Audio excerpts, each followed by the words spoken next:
오늘은 역대하 32장 24절에서 33절 본문으로 아침 메시지 나누겠습니다. 24절, 25절 읽겠습니다. 그때에 히스기야가 병들어 죽게 되었으므로 여호와께 기도하매 여호와께서 그에게 대답하시고 또 이적을 보이셨으나 히스기야가 마음이 교만하여 그 받은 은혜를 보답하지 아니하므로 진노가 그와 유다와 예루살렘에 내리게 되었더니 사람이 하나님 앞에 한결같은 마음을 유지하기가 정말 쉽지 않은 것 같습니다. 기적을 보는 것보다 더 중요한 것이 하나님 앞에 한결같은 마음을 유지하는 것입니다. 기적을 보는 것도 대단합니다. 기적을 일으키시는 하나님의 역사를 우리가 눈으로 목도하는 것, 삶에 반드시 필요하고 우리가 사모함을 가져야 되는 일인 것이죠. 그러나 그 하나님의 이적을 경험한 것이 우리의 신앙에 어떤 영향력을 끼치느냐, 이 부분은 사람이 그 이적을 경험하고 하나님 앞에 어떤 마음을 품느냐에 따라서 그 결과는 달라질 수도 있다는 것을 우리가 이 아침에 깨닫게 되는 것입니다. 아무리 건장한 사람이라도 찍어 넘기는 질병이 있습니다. 아무리 건장하고 아무리 대단해도 이 병에 걸리면 한 방에 찍히움을 당하고 넘어지게 되는 것입니다. 그 질병의 이름은 바로 교만이라는 것입니다. 교만은 죄의 본질적인 속성이라고 말씀드릴 수가 있겠습니다. 교만의 중심에는 무엇이 있는가? 바로 나라는 존재가 도사리고 있는 것입니다. 하나님을 밀어내버리고 하나님의 자리에 하나님이 계셔야 할, 하나님이 좌정하셔야 할 자리에 하나님을 밀어내버리고 내가 영광받기를 원하고 나를 내세우기를 원하는 마음, 그것이 바로 죄의 본질적인 속성이고 교만의 특징이라고 말씀드릴 수가 있는 것이죠. 첫사람 아담과 하와도 결국 에덴에서 쫓겨나게 된 죄의 동기가 무엇입니까? 그들의 마음 어딘가에서 교만이 싹터 올라왔기 때문입니다. 종교개혁자인 존 칼빈은 상급에 대해서 말할 때조차도 그 상급조차도, 그러니까 쉽게 말씀드리면 우리가 하나님 앞에 어떤 선한 노력을 하고 하나님이 기뻐하실 만한 어떤 헌신과 수고를 통해서 얻게 되는 열매들, 우리가 설령 수일을 금식을 하고 하나님 앞에 정말 진을 빼는 기도를 통해서 하나님의 응답하심을 얻어냈다 할지라도 그것이 결코 자랑이 될 수 없다라고 존 칼빈은 말한 것입니다. 왜냐하면 그것조차도 그리스도의 은혜로 주어진 결과이기 때문인 것입니다. 그리스도의 은혜로 주어진 조건이기 때문인 것이죠. 쉽게 말씀드리면 어떤 응답을 얻기 위해서 우리가 정말 피땀을 흘리는 그러한 수고를 아끼지 않았을 수도 있습니다. 그래서 결국 응답을 받아냈지만 겉으로 보기에는 나의 공로인 것 같고 나의 선행 때문인 것 같지만 사실은 하나님께서 우리를 용납하지 않으셨다면, 죄인인 우리에 대해서 우리의 존재를 하나님께서 그리스도의 은혜로 말미암아 우리를 받아주시지 않았다면 우리의 모든 수고와 우리의 모든 기도와 우리의 모든 헌신이 이교도의 그것과 별반 다르지 않은 것이기 때문에 결코 우리가 하나님 앞에 우리의 모든 수고가 연락될 수 없다라는 것이죠. 우리의 기도가 우리가 수고하고 애쓸지라도 우리의 기도가 하나님 앞에 연락될 수 있다라는 것, 그것은 바로 갈보리 십자가 언덕에서 우리와 같은 죄인을 위해서 흘려주신 그리스도의 피로 말미암아 가능해진 일이라는 사실을 이 아침에 깨달을 수가 있어야 하는 것입니다. 모든 것이 주님의 은혜인 것입니다. 은혜 때문에 우리가 하나님의 존전 앞에 설 수 있게 되었고, 마치 자녀가 아빠에게 무언가를 요구할 수 있는 권리를 얻은 것처럼 오직 주님의 은혜로 우리가 그런 권리를 선물로서 받은 것뿐이지, 그 모든 것이 은혜인 것이지 설령 그것이 우리의 노력이 가미됐다 할지라도 그것이 전혀 자랑이 될 수 없고 공로가 될 수 없다라는 뜻인 것입니다. 29절에 보니까 양떼와 많은 소떼를 위하여 성읍들을 세웠으니 이는 하나님이 그에게 재산을 심히 많이 주셨음이며 라고 말씀합니다. 내가 남보다 더 있는 것으로 섬겼다면 섬길 수 있는 은혜를 주신 하나님께 감사해야 하는 것입니다. 히스기야가 누렸던 그 모든 영광, 모든 은혜, 그것은 모두 하나님께로부터 온 것인 것입니다. 당신에게 무언가 하나라도 조금 더 남보다 있는 달란트가 있다면, 그리고 재력이 있다면, 어떤 능력이 있다면, 그것은 당신의 어떤 잘남으로 말미암은 것이 아니라 하나님께서 어떤 특정한 목적이 있어서 여러분들에게 선물로 주신 것이라는 것을 깨달아야 하는 것이죠. 우리의 공로는 아무것도 없는 것입니다. 우리는 그저 맨몸으로 태어났을 뿐인데 하나님의 어떤 선한 계획하심이 있으셔서 하나님께서 자격 없는 우리에게 선물로 주신 은혜드림을 잊지 말아야겠습니다. 30절, 31절 읽어보겠습니다. 이 히스기야가 또 기온의 윗샘물들을 막아 그 아래로부터 다윗성 서쪽으로 곱게 끌어들였으니 히스기야가 그의 모든 일에 형통하였더라.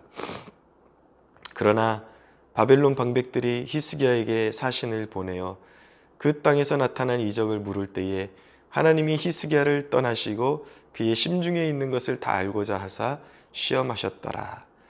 하나님께서 히스기야가 물론 하나님 앞에 잘한 부분도 있습니다. 그러나 하나님은 히스기야의 중심을 보고 싶으셨습니다. 이것이 과연 히스기야의 본심인지 아니면 내가 그에게 베풀어 준 그 무언가 때문에 히스기야가 나를 이용하고 있는 것인지, 때로는 하나님이 그 본심을 보기를 원하신다라는 것입니다. 여러분, 우리가 우리의 삶 가운데 하나님의 테스트 가운데 놓일 수 있다라는 것, 두려운 마음으로 받아야 하는 것입니다. 그러나 불행하게도 히스기야는 그러한 테스트 가운데 놓여서 온전히 하나님의 영광을 드러내지 못했습니다. 자기가 가진 것을 자랑하느라 하나님을 높이지 못했던 것입니다. 우리는 살아가면서 은연중에 얼마나 자기 자신을 높이고 자랑을 하는지 모릅니다. 모든 것이 하나님께로부터 온 것임에도 불구하고 내가 가진 것 자랑하고 자식 자랑하고, 물론 정말 순전한 마음으로 하나님께서 내 삶 가운데 어떻게 역사하셨는지 하나님께 포커스를 맞추기 위해서 그런 것들을 내세우는 것이 필요할 때도 있습니다. 그러나 우리가 그러한 것을 내세울 때는 정말 조심스러운 마음으로 혹여나 이것을 통해서 하나님의 영광을 가리지는 않을까, 오히려 나를 드러내고 이것을 통해서 나의 자랑거리만을 늘어놓게 되는 것은 아닌가, 인간적인 면모만이 드러나는 것은 아닌가 두렵고 떨리는 마음이 있어야 하는 것이죠. 그러나 우리는 은연중에 하나님께서 어떤 성공을 맛보게 해주셨을 때에 설교자에게도 이런 유혹이 있습니다. 설교단에 올라가기 전에는 제발 하나님 도와주십시오, 이 설교에 기름 부어주시고 우리 성도들이 많은 은혜를 받게 해주십시오 라고 기도하고 정말 두려운 마음으로 강단에 섰지만, 그날 사역 가운데 하나님의 기름 부으심이 느껴지고 회중들이 하나님 앞에 은혜 받는 것을 보게 될 때에 예배를 마치고 나면 얼마나 사람의 마음이 금세 돌아서고 금세 높아지는지 모릅니다. 혹이라도 사람들 가운데 누군가가 좋은 평을 해주면 그 은혜를 주신 하나님의 은혜를 높여드리지 못하고 하나님께 영광을 올려드리지 못하고, 내가 책을 많이 읽어서 그렇고 내가 기도를 많이 해서 그렇고 내가 무엇을 많이 갖추었기 때문에, 내가 자격이 있기 때문에, 내 말솜씨가 탁월하기 때문에 마치 그런 일이 일어났던 것처럼 그렇게 얼마나 자랑을 하고 우리의 성과 자체를 스스로가 높이는 그런 죄를 범할 때가 많은지 모릅니다. 여러분은 어떻습니까? 하나님께서 섬기라고 주신 은혜, 더 낮은 곳에서 섬기라고 주신 그 은혜를 은혜답게 활용하고 있는지 한번 자문해 볼 수 있는 그런 이 아침이 되기를 소원합니다. 그러면 여러분, 은혜에 보답하는 삶이라는 것은 어떤 삶일까요? 25절을 다시 한번 읽어드리겠습니다. 히스기야가 마음이 교만하여 그 받은 은혜를 보답하지 아니했다라고 말씀하고 있습니다. 하나님께서 우리에게 요구하시는 것은 받은 은혜에 합당한 삶을 살아가기를 원하시는 것입니다. 은혜에 보답하는 삶을 살아가기를 원하시는 것입니다. 은혜에 보답하는 삶이라는 것은 무엇입니까?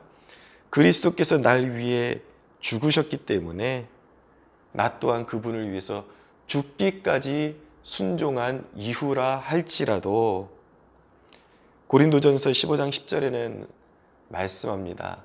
사도 바울은 고백합니다.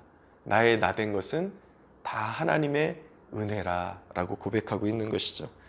그 어떤 사도들보다 내가 더 수고를 많이 하였을지라도 이렇게 나의 나된 것은 다 하나님의 은혜일 뿐입니다 라고 사도 바울은 고백했던 것입니다. 이것처럼 우리는 우리에게 주신 모든 것들을 거저 주신 것들이기 때문에 나의 것은 없습니다. 애초에 나의 것으로 섬긴다라는 그 마음 자체가 교만인 것입니다. 받은 것이라는 의식이 없는 것이죠. 이게 얼마짜리 섬김인데 이게 얼마나 늘 이렇게 헤아리는 마음으로 그렇게 섬기는 것이 하나님의 기쁨이 될 리가 없습니다. 그저 내게 남보다 탁월한 눈꼽만치라도 탁월한 무언가가 있다면 하나님께서 섬기라고 주신 것이죠. 이미 우리는 그리스도의 십자가를 바라볼 때에 자랑할 거리가 아무것도 없는 것입니다. 그 십자가 앞에서 나라는 존재, 그 모든 것이 사라지고 마는 것입니다. 우리가 생명을 다시 얻은 것이 은혜요. 우리가 살아서 주님을 섬길 수 있는 것이 은혜임을 깨닫는 이 아침이 되기를 원합니다. 우리가 아무리 많이 섬겨도 당연히 우리는 그리스도께서 우리를 위해서 전부를 주셨기 때문에 우리는 그분을 위해서 우리의 몸과 마음을 바쳐서 일하고 섬겨야 하는 것이죠. 그러나 우리의 모든 것을, 내가 가진 모든 것을 쏟아붓고 내 열정과 나의 삶과 나의 호흡을 불어넣어서 모든 것을 쏟아부어 섬겼다 할지라도 우리는 주님 앞에 무엇이라고 고백해야 하는가? 이 무익한 종이 주님께로부터 받은 것, 거저 받은 것, 당연히 그렇게 섬겨야 할 도리를 다했을 뿐입니다 라고 그렇게 고백할 수가 있어야 하는 것입니다. 사랑하는 여러분, 우리는 늘 넘어질 장사가 없습니다. 교만이라는 이 질병 앞에는 장사가 없는 것입니다. 우리는 지금 잘 살고 있는 것 같지만 이 교만이라는 질병이 언제 우리를 찍어 넘길 줄 모르는 그러한 상황 가운데 늘 살고 있는 것입니다. 사랑하는 여러분, 하나님의 은혜 가운데 늘 충만한 그러한 삶을 살아가고 싶으십니까? 겸손한 삶을 살아가시기를 원합니다. 내게 받은 것, 내게 있는 것, 그 어느 것 하나도 내가 본래 가진 것 없었고 다 하나님으로부터 받은 것이라는 그 의식 가운데, 그 고백 가운데 나는 영원히 내 죄로 말미암아 고통받고 영원히 심판받아 지옥에 갈 수밖에 없는 그런 영혼이었는데 오직 예수 그리스도의 은혜로 말미암아 이 죽을 몸이 그냥 예수님의 그 십자가의 은혜를 믿어 하나님 앞에 의롭다함을 얻어서 하나님 앞에 용납되었을 뿐이라는 것, 그 은혜 가운데 늘 감사와 겸손한 마음 가운데 늘 감사의 고백으로 하나님 앞에 영광 올려드리고 겸손한 마음으로 하나님 앞에 살아갈 수 있는 저와 여러분들이 되시기를 예수 그리스도의 이름으로 소원합니다.